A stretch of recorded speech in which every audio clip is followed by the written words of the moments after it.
probably, failures, mistakes, a lot of changes made. So what are your thoughts on, failures? Like people, the audience watching this, some of them could be even frightened thinking of themselves doing it. So what are your thoughts on how you can use fear or the self-doubt to actually just move forward with the goal, with that outcome that you want? What was your experience like? How did you just move forward with that? Yeah, so I realized through this process for the past 3 years on what Esmond just mentioned on the topic of fear.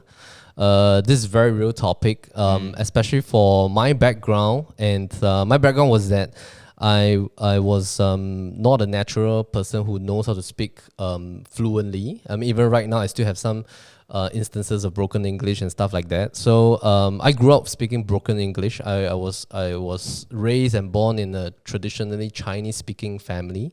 Right. So I also had some past experiences of a little bit more like a traumatic event, which I shared in my vlogs on PLB Vlogs in our YouTube channel. You can head on the Property Brothers and have a look at it. So there were some instances during my school days, where I did my first few tries of public speaking, and then my friends laugh at me, and then it was like a mark on my life that I tell myself, hey, I probably can't speak in front of people.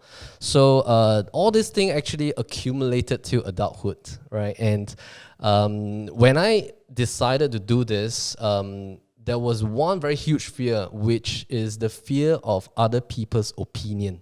And that was the largest fear that was blocking me. I feel you.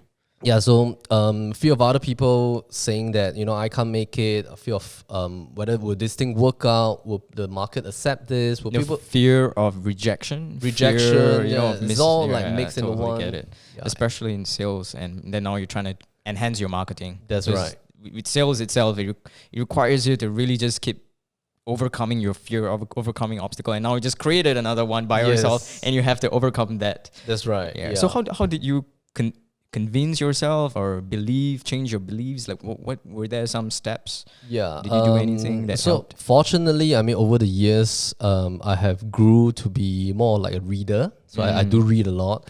Started from fiction books all the way to self-help, motivational, business, leadership. So a lot of reading over the years actually helped me shape my mindset.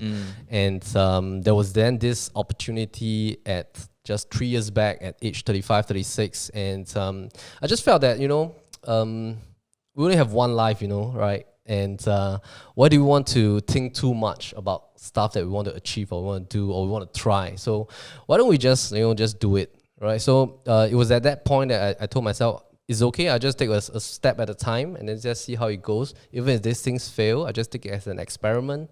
I don't really have to care about what people think about it, because all I want to do is I want to tell myself the reason I want to do this video is for the benefit of my client.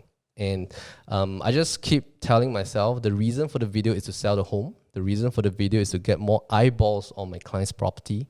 The reason is to help them, to add value. So when I come from this perspective of helping my client, I feel more empowered, because it's no longer about me. It's really about the property, bringing out the best things about the property, and then helping my client achieve their objective. So I think it's really about what is the motivation, because sometimes when the motivation is really about us, and if it's only us, then we will really be very worried about people's opinion and the fear of failure and stuff like that.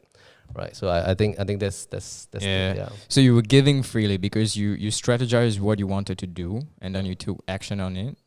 Even though you had fear, you used the fear to keep propelling forward, having in mind what your clients will benefit, like how you are able to solve their problems. And in your case, you have to sell their property or do something with that. So by enhancing their marketing process or even the sales process, you are actually helping them.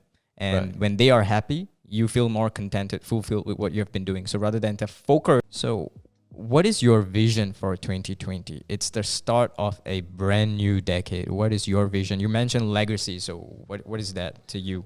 Yeah, so we have a crazy vision, which is to really change how real estate is being marketed in Singapore. That's one of our crazy vision. At the